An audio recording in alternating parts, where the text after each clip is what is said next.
በስፔን ቢልባው ከተማ በሳን ማሜዝ ስቴዲየም የዩሮፓ ሊግ የፍጻሜ ጨዋታ ይጠበቅ ነበር። በዘንድሮ ዓመት በእንግሊዝ ፕሪሚየር ሊግ ደካማ የውድድር ዓመትን ያሳለፉ ሁለት የፕሪሚየር ሊግ ክለቦች በዩሮፓ ሊግ ፍጻሜ የተገናኙበት የጨዋታ መርሃ ግብር ነበረ። የዘንድሮ ይህ ዩሮፓ ሊግ ፍጻሜ ብዙ የተጠበቀ ጨዋታ ነው። ነገር ግን ከተጠበቀው ያነሰ የሜዳ ላይ ፉክክር የታየበት የፍጻሜ ጨዋታ ተብሏል። የትናንትና የስፐርስና የቶተንሃም ሆትስፐርና የማንቸስተር ዩናይትድ የዩሮፓ ሊግ የፍጻሜ ጨዋታ ሁለቱም ተመሳሳይ ውድድር ዓመትን በሊግ ውድድር ያሳለፉ ደግሞ በአቋራጭ ወደ አውሮፓ ቻምፒዮንስ ሊግ የሚወስዳቸውን እድል ለማግኘት በዩሮፓ ሊጉ በዘንድሮ ውድድር ዓመት ጠንክረው የተፎካከሩ ናቸው። ስፐርስና ማንቸስተር ዩናይትድ ሁለቱም 16ኛ 17ኛ ደረጃ ላይ የተቀመጡ ናቸው። የአንድ ደረጃ ልዩነት ነው በእንግሊዝ ፕሪሚየር ሊግ የደረጃ ሰንጠረዥ ላይ ያላቸው ቦታ።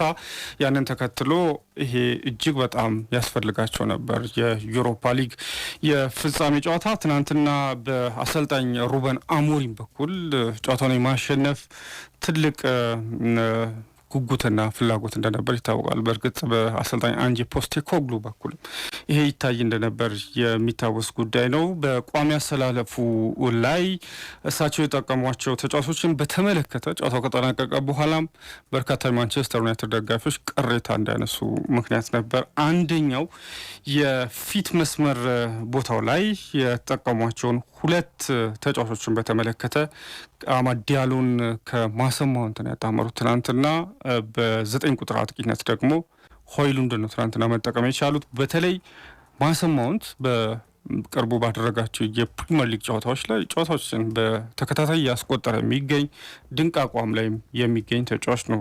ነገር ግን ትናንትና የተወሰነ የጨዋታ ዕድል የሰጠው ተጫዋች ትናንት ጋርናቾ ነው። ተቀይሮ ከገባ በኋላ ማንቸስተር ዩናይትድ የበለጠ እንዲያጠቃና የበለጠ ደግሞ ተጽዕኖ እንዲያሳድር ያደረገውን አጋጣሚ ፈጥሮ ነበር። ያንን ተከትሎ ተጫዋቹ መጀመር ነበረበት የሚሉ ሀሳቦች ሲነሱ ነበር።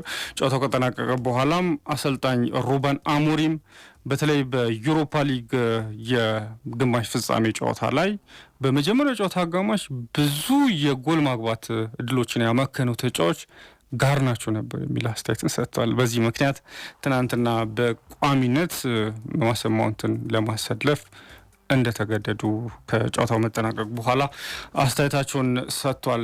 በስፐርስ በኩል እንደ መታደል ሆኖ በርከት ያሉ የኋላ መስመር ተጫዋቾቻቸው ከጉዳት መልስ ግልጋሎት የተሰጡበት አጋጣሚ ነበር። በሙሉ የመጫወት ብቃት ላይ ይገኙ ነበር ተጫዋቾቻቸው።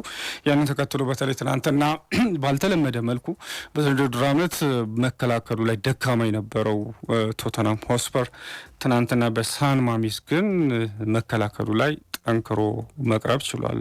ትናንት ስፐርሶች ከ17 ዓመታት በኋላ የመጀመሪያ ዋንጫዎቹን እንዳሸንፉ በመከላከሉ በኩል ያደረጉት ጥንካሬ እንደ ምክንያትነት የሚነሳ ነው። ትናንትና 1-0 በሆነ ውጤት ነው ጨዋታው የተጠናቀቀው። 1-0 ጨዋታውም የተቆጠረበት መንገድ ያን ያህል የሚያጠረቅ አይነት ጎል ወይንም ደግሞ ብዙዎችን ያዝናና የጨዋታ መንገድ አልነበረም። በሁለቱም በኩል የተመለከት ነው። በፍጻሜ ውድድሮችም ከታዩ አሰልቺ ጨዋታዎች መካከል ያን ያህል የጎል ማግባት ብዙ እድሎች ያልተፈጠሩበት ጨዋታ መሆኑ ተጠናቋል። የመጀመሪያውና ብቸኛው የጨዋታ ጎል የተቆጠረችውም በመጀመሪያው ጨዋታ አጋማሽ የመጨረሻዎቹ ደቂቃዎች ላይ ነው። ብሬና ጆንሰን ለጎሏ መቆጠር ትልቅ አስተዋጽኦ ያደረገ የቶተንሃም ሆትስፐር የፊት መስመር ተጫዋች ነው። ትናንትና በሉክ ሾው እጅ ተነክታ ነው ተመልሳ በአንድሬ ኦናና መረብ ላይ ኳሷ ማረፍ የቻለችው። ነጥራለች። አንድሬ ኦናናም ኳሷ ላይ መድረስ አልቻለም። ትናንትና በሱም በኩል የሚነሳ ችግርም እንዳለ ሲገለጽ ነበር እና በተለምዶ የተልከሰከሰች አይነት ጎል ናት ትናንትና በቶተንሃም ሆትስፐር በኩል የተቆጠረችው ብቸኛ ማሸነፊያ ጎል። በሁለተኛው ጨዋታ አጋማሽ ዩናይትዶች ጨዋታውን ለማፍጠን ጥረት አድርጎ ነበረ። ነገር ግን የስፐርሶች ጠንካራ መከላከል ግን በተለይ 16 ከ50ውን ጥሶ እንዳይገቡ ምክንያት ነበረ። ትናንትና በተለይ የሃይላንድ የግንባር ኳስ መረብ ላይ የምታርፍ ይመስል ነበረ። ከዛ በኋላ ሚኪ ቫንደቨን ከጎሉ መስመር ላይ ያወጣበት አጋጣሚ በተለይ የተከላካዩን ድንቅ ብቃትም ያሳየ አጋጣሚ ነበር። ትናንትና ከመስመር ላይ ዳይቭ አድርጎ ነበር፣ በጣም ተወርውሮ ነበረ በእግሩ ጎል ኳሷን ማውጣት የቻለውና እንዲህ አይነት ያለቀለት የጎል ማግባት አጋጣሚዎች በተወሰነ መልኩ ማንቸስተር ዩናይትዶች ለመፍጠር ጥረት አድርጓል። ከዛ በስተቀር ግን ያን ያህል ክሊር ከት ቻንስ የሚባል የጠራ የጎል ማግባት ሙከራን ግን በሁለቱም በኩል ትናንትና አልተመለከትንም። ጨዋታው በስፐርስ 1-0 አሸናፊነት ተጠናቋል። ቁጥሮችም የሚያሳዩት ያንን ነው። በጣም አሰልቺ የሆነ የጨዋታ ሂደት እንደነበረ የሚያሳዩ ናቸው። በኤክስጂ ወይንም ደግሞ መቆጠር የነበረባቸው ግልጽ ያሉ የጎል ማግባት ሙከራዎች ያልነበሩበት ነው።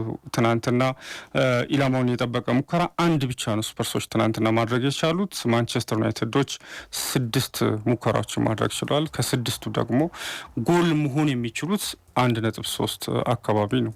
የተሻለ ኤክስጂ ወይንም ደግሞ ጎል መሆን የሚችል የጠራ ሙከራዎችን በማድረግም ማንቸስተር ዩናይትዶች ትናንትና ከስፐርስ ከአሸናፊ ቡድን የተሻሉ እንደሆኑ ቁጥሮችም ያሳያሉ። በኳስ ቁጥጥር 28 በመቶ ስፐርሶች ኳስ ይዘዋል። ትናንትና 72 በመቶ ማንቸስተር ዩናይትድ ኳሱን መቆጣጠር የቻለበትን ሂደት ተመልክተናል።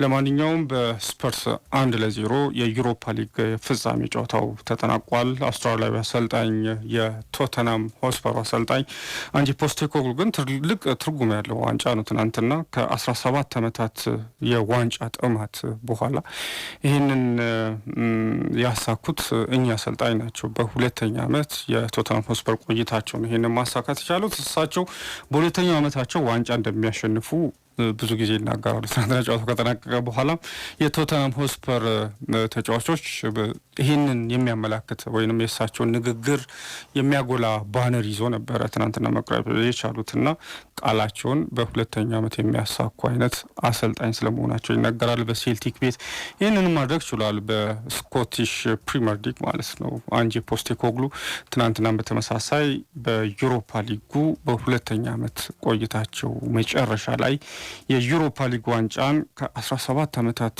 ቆይታ በኋላ ቶተናም ሆስፐሮች ትልቅ ክብር እንዲጎናጸፉም ያስቻሉ አሰልጣኝ ሆኗል።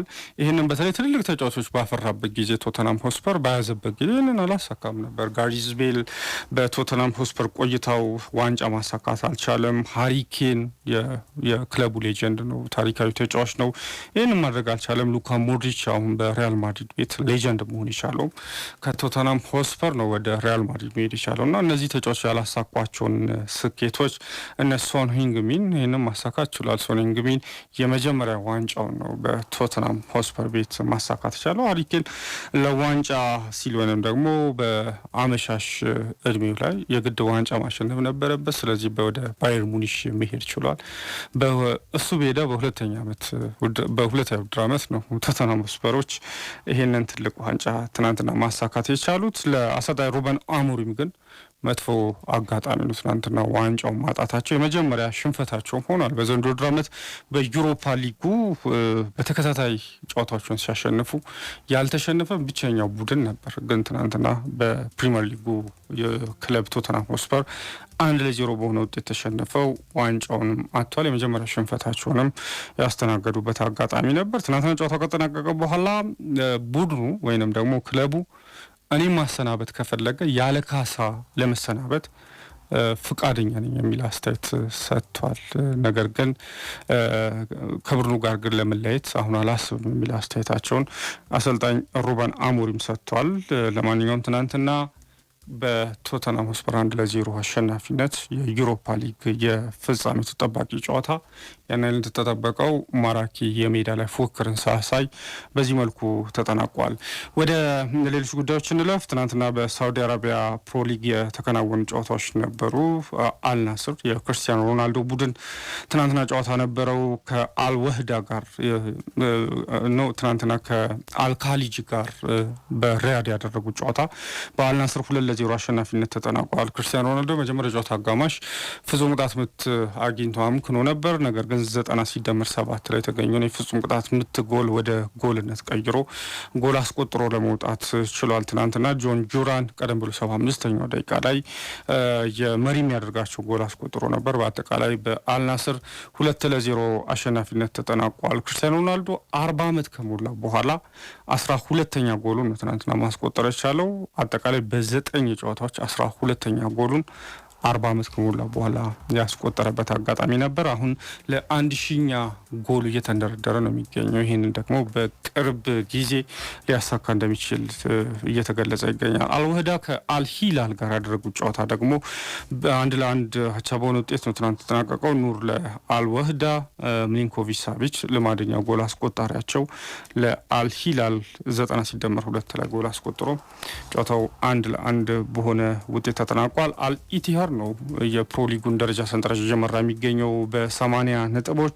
ትናንት አቻ የተለያዩ አልሂላል በ72 ነጥቦች ይከተላል። አልናስር በ67 ነጥቦች 4ኛ ደረጃ ላይ ተቀምጧል። የነ ሳዲዮ ማኔ የነ ጆን ጁራን እና ክርስቲያኖ ሮናልዶ ቡድን አልናስር። ለማንኛውም ትናንትና የነበሩ ጉዳዮች እኚህን ይመስላሉ።